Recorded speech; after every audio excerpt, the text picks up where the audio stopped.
നമസ്കാരം. പഴയ പല സിനിമകളും ഇപ്പോൾ പുതിയ പ്രിന്റ് അതുമായി നമ്മുടെ രംഗത്ത് വരുന്നുണ്ടല്ലോ. ഇവിടെ സിനിമയല്ല, പഴയൊരു നാടകം പുതിയ രൂപത്തിലെത്തുന്നു. സെയിലിംഗ് കമ്പനി ആരംഭിക്കുന്നു.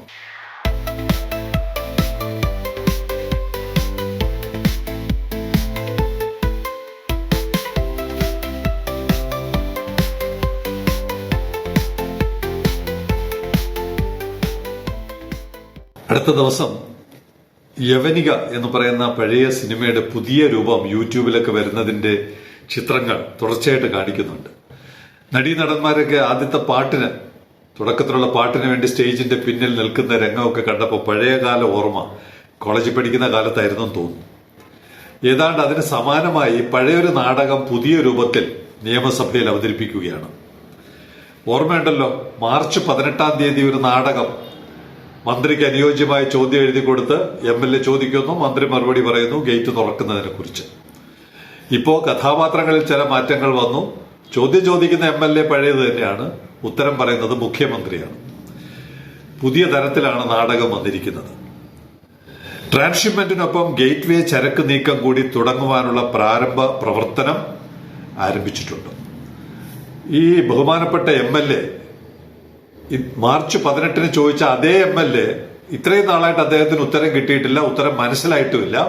വീണ്ടും അദ്ദേഹം ചോദിക്കുകയാണ്. ശ്രീ V. ജോയി അടങ്ങുന്ന ഒരു സംഘമാണ് ചോദിക്കുന്നത്, ട്രാൻസ്ഷിപ്മെന്റിനൊപ്പം ഗേറ്റ് വേ ചരക്ക് നീക്കം കൂടി തുടങ്ങുവാനുള്ള പ്രാരംഭ പ്രവർത്തനം ആരംഭിച്ചിട്ടുണ്ട്. അപ്പൊ മാർച്ച് മുതൽ ജനുവരി വരെ എന്തായിരുന്നു പണി? പ്രധാന നായകൻ ഉത്തരം പറയുന്നു. വിഴിഞ്ഞം അന്താരാഷ്ട്ര തുറമുഖം അതിന്റെ പ്രാരംഭ ഘട്ടത്തിൽ പ്രധാനമായും ട്രാൻസ്ഷിപ്മെന്റ് ഹബ്ബായാണ് പ്രവർത്തനം ആരംഭിച്ചിരിക്കുന്നത്. അടിയറ സിമ്പൽ. വേണ്ടപ്പെട്ടവർക്കെല്ലാം വേണ്ടി ഒരു മറുപടി പിന്നണിയിൽ നിന്ന് രൂപം കൊള്ളുകയാണ്. ഇതിനെ ജനങ്ങൾ ചെറുത്തു തോൽപ്പിക്കുമെന്ന് മാത്രമേ വളരെ പെട്ടെന്ന് തിരിച്ചു മറുപടിയായി പറയുന്നുള്ളൂ. മെയ് 16 വരെ കാത്തിരിക്കുക. ഈ നിറം മാറ്റം, കാലുമാറ്റം അധിക നാൾ ഇതിനില്ല എന്നുകൂടി മുന്നറിയിപ്പ് നൽകുകയാണ്. വിഴിഞ്ഞം അന്താരാഷ്ട്ര തുറമുഖം അതിന്റെ പ്രാരംഭ ഘട്ടത്തിൽ പ്രധാനമായും ഒരു ട്രാൻസ്ഷിപ്മെന്റ് ഹബ്ബായാണ് പ്രവർത്തനം ആരംഭിച്ചിരിക്കുന്നത്. ഈ തുറമുഖം ഡിസൈൻ ചെയ്തത് മുതൽ കരാറിന്റെ എല്ലാ ഘട്ടങ്ങളിലും നിർണായക പങ്കുവഹിച്ച ഒരു ഉദ്യോഗസ്ഥൻ അദ്ദേഹം പറയുന്നത്, there is no port in the world doing only container transshipment. ഇവിടെ മാത്രമല്ല, വേറെ ലോകത്തിൽ ഒരു പോർട്ടും ഒരു ട്രാൻസ്ഷിപ്മെന്റ് മാത്രമായിട്ട് ആരും കൺസീവ് ചെയ്തിട്ടില്ല, പ്രവർത്തിക്കുന്നില്ല. എന്ന് പറഞ്ഞാൽ തുടക്കം മുതലേ ജൂലൈ 11 മുതൽ 2024 ജൂലൈ 11 മുതൽ ഗേറ്റ് തുറന്ന് പ്രവർത്തിക്കേണ്ടതായിരുന്നു ഈ പോർട്ടെന്ന് കരാറിലെ തെറ്റുകുറ്റങ്ങളെല്ലാം കണ്ടുപിടിക്കുകയും ഡിസൈനിലെ പിഴവുകൾ മാറ്റുകയും ഒക്കെ ചെയ്യാൻ ശ്രമിച്ച ഒരു ഉദ്യോഗസ്ഥന്റെ വാക്കാണിത്. ഇതിനെയെല്ലാം കടത്തി വെട്ടിക്കൊണ്ടാണ് മുഖ്യമന്ത്രി പറയുന്നത് ട്രാൻസ്ഷിപ്മെന്റ് ആയിട്ട് പ്രവർത്തിക്കാനാണ്. എന്താണ്? വിഴിഞ്ഞം അന്താരാഷ്ട്ര തുറമുഖം അതിന്റെ പ്രാരംഭ ഘട്ടത്തിൽ പ്രധാനമായും ഒരു ട്രാൻസ്ഷിപ്മെന്റ് ഹബ്ബായാണ് പ്രവർത്തനം ആരംഭിച്ചിരിക്കുന്നത്. ആരംഭിച്ചെങ്കിൽ അത് നിങ്ങളുടെ തെറ്റാണ്. അങ്ങനെ ആരംഭിക്കേണ്ടതല്ല എന്നാണ് ഇതിന്റെ രേഖയും ഇതിന്റെ കരാറുകളും എല്ലാം പറയുന്നത്. ഗേറ്റ് വേ ആദ്യത്തെ ദിവസം മുതൽ തുറക്കണമെന്നാണ്. അതിൽ വെള്ളം ചേർത്തത് ആരാണ്? മായം ചേർത്തത് ആരാണ്? മറുപടി മെയ് 16-ാം തീയതി ജനങ്ങൾ നൽകും. മുഖ്യമന്ത്രി തുടരുകയാണ്. പ്രധാന നായകൻ, നാടകത്തിലെ നായകൻ തുടരുകയാണ്. പ്രധാന പ്രവർത്തനങ്ങൾ സുസ്ഥിരമായതിനു ശേഷം ഗേറ്റ് വേ ചരക്ക് നീക്കം ഘട്ടം ഘട്ടമായി ആരംഭിക്കാനാണ് ഉദ്ദേശിക്കുന്നത്. അതുവരെ ഘട്ടം ഘട്ടമായി കപ്പലുകൾ വേണ്ടപ്പെട്ട പോർട്ടുകളിലോട്ട് ഇവിടെ വരേണ്ട കണ്ടെയ്നറും കൊണ്ട് പോകുന്നത് ഇന്നലെ സെയിലിംഗ് കമ്പനി തെളിവ് നിരത്തിയല്ലോ. ഇതാണ് കളി. ഇവിടെ വരേണ്ട കപ്പലുകളും കണ്ടെയ്നറുകളും മറ്റ് പോർട്ടുകളിലേക്ക് വീതം വെച്ചു കൊടുക്കുന്ന കരാറാണ് കേരള സർക്കാർ സ്വീകരിച്ചിരിക്കുന്നത്. അതിനുവേണ്ടിയാണ് പ്രധാന പ്രവർത്തനങ്ങൾ സുസ്ഥിരമായതിനു ശേഷം. ഇനി എന്താണ് സുസ്ഥിരമാകാനിരിക്കുന്നത്? ഏറ്റവും ഒടുവിൽ 721 കപ്പലുകൾ എത്തിയ കണക്കുണ്ട്. 721 കപ്പൽ ഈ മാസം തന്നെ റെക്കോർഡ് മാസമായി മാറുമെന്നാണ് പ്രതീക്ഷ. ഇപ്പൊ തന്നെ 53 കപ്പലുകൾ കഴിഞ്ഞു. 4 കപ്പലുകൾ പുറംകടലിൽ കിടപ്പുണ്ട്. അപ്പൊ 60 കപ്പലുകൾ ഒരു മാസം വരുന്ന മാസമായി ജനുവരി മാറുമെന്നും ഉറപ്പായി. ഇനി ഇതിൽ കൂടുതൽ എന്താണ് സുസ്ഥിരമായി കഴിഞ്ഞു. ഇവിടെ എല്ലാം തെളിയിക്കപ്പെട്ടു. ഒന്നാം തരം പോർട്ടാണെന്നും ഏത് ലോകത്തിലെ വമ്പൻ കപ്പലുകൾക്കും അരമണിക്കൂറിനുള്ളിൽ ആങ്കറേജിൽ നിന്ന് ഹാർബറിൽ എത്താമെന്നും ഒക്കെ തെളിയിക്കപ്പെട്ട സ്ഥിതിക്ക് ഇനി എന്താണ് ഘട്ടം ഘട്ടം? ആരെ ഘട്ടം ഘട്ടമായി സഹായിക്കാനാണ് ഈ നാടകം കളിക്കുന്നതെന്ന് ഇവിടുത്തെ സാധാരണ ജനങ്ങൾക്കറിയാം. നിങ്ങൾ മെയ് 16 വരെ കളി തുടർന്നുകൊള്ളുക.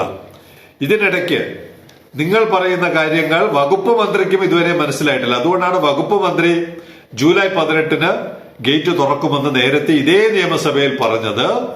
ഇപ്പോഴും നിങ്ങളുടെ മൗത്ത് പീസ് എന്താണ് ദേശാഭിമാനി പറഞ്ഞത്?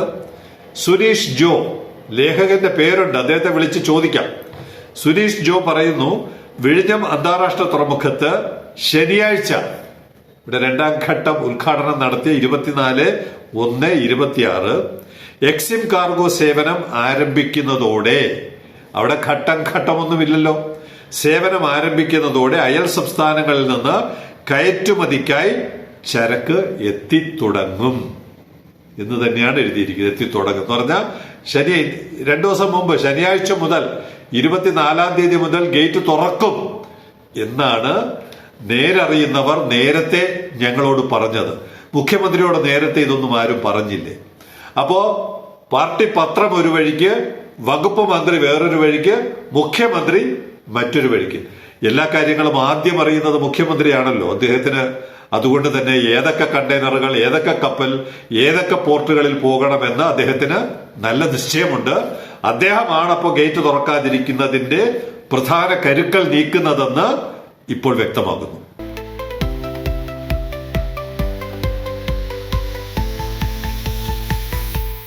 TRVL കണ്ടെയ്നർ ഇറക്കുമതി ചെയ്യാൻ കാത്തിരുന്ന ഒരാൾ അവസാനം ചൈനയിൽ നിന്ന് കണ്ടെയ്നർ കയറ്റി. Loaded today morning, update from China. 1 container sailing today, other 1 on 2 ഫെബ്രുവരി. ഒരെണ്ണം ഇന്നലെ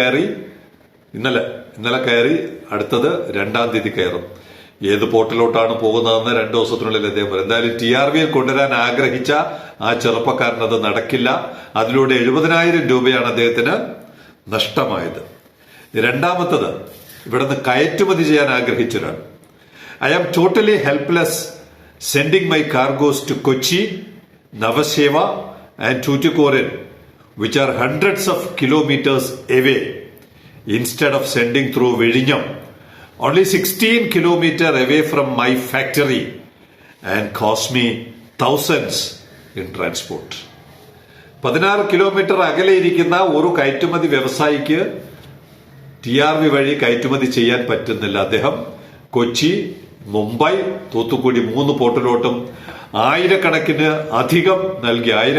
രൂപ അധികം നൽകി ഇപ്പോൾ ചരക്ക് അയക്കുന്നതിൽ ഐ ആം ടോട്ടലി ഹെൽപ്ലെസ്. ഇവിടെ ഇരിക്കുന്ന മുഖ്യമന്ത്രി ആരെയാണ് സഹായിക്കുന്നത്? തിരുവനന്തപുരത്തിരിക്കുന്ന വ്യവസായിയെ സഹായിക്കാൻ അദ്ദേഹത്തിന് താല്പര്യമില്ല. അദ്ദേഹത്തിന് താല്പര്യമുള്ള പോർട്ടുകളെ സഹായിക്കലാണ് അദ്ദേഹത്തിന്റെ ലക്ഷ്യമെന്ന് അദ്ദേഹം നിയമസഭയിൽ തന്നെ വ്യക്തമാക്കി, ഘട്ടം ഘട്ടമായി വ്യക്തമാക്കി. മൂന്നാമത്തത്, ഇവിടെ 5-6 ജോലി കിട്ടുമെന്ന് കാത്തിരിക്കുന്ന കുറച്ച് പിള്ളേരുണ്ട്. 23 പേർക്ക് ജോലി കൊടുക്കാൻ തയ്യാറായ ഒരു സ്ഥാപനം. Status of port gateway clearance and road connectivity എന്തായി എന്ന് സേലിംഗമന്ത്രിയോട് ചോദിക്കുന്നു. Status of port gateway clearance and road connectivity. അവർ ഡീസ്റ്റഫിംഗ് ഫെസിലിറ്റി ഓർമ്മയുണ്ടല്ലോ, 1 മാസം 300 കണ്ടെയ്നർ ഇറക്കുമതി ചെയ്യുന്ന ഒരു ഇമ്പോർട്ടറാണ് എഴുതുന്നത്. അവർ destuffing facility will be ready by this month ആയല്ലോ, ജനുവരി മന്ത് എൻഡ്. എപ്പോഴാണ്? 17/1 അദ്ദേഹം മെസ്സേജ് അയച്ചിരിക്കുന്നത്. അവർ destuffing facility will be ready by this month end to start operations. 23 പേർക്ക് തൊഴിൽ കൊടുക്കാൻ തയ്യാറായി നിൽക്കുന്ന ഒരാൾ, മാസം 300 കണ്ടെയ്നർ ഇറക്കുമതി ചെയ്യുന്ന ഒരാൾ ഇതുവഴി കൊണ്ടുവരാൻ റോഡ് കണക്ട് ചെയ്തോ ഗേറ്റ് ഓപ്പൺ ചെയ്തോ എന്ന് ചോദിക്കുന്നു. വാസ്തവത്തിൽ ഇവിടെ ഭരിക്കുന്ന സർക്കാർ ആരെയാണ് സഹായിക്കുന്നത്? ഈ നാട്ടിൽ ഒരു ചെറുപ്പക്കാരിക്കോ തൊഴിൽ കിട്ടണ്ട എന്ന് ശപഥമെടുത്തിരിക്കുന്ന ഒരു സർക്കാരാണ് കേരളം ഭരിക്കുന്നതെന്ന് മുഖ്യമന്ത്രി തന്നെ ഇന്നലെ നിയമസഭയിൽ വ്യക്തമാക്കി.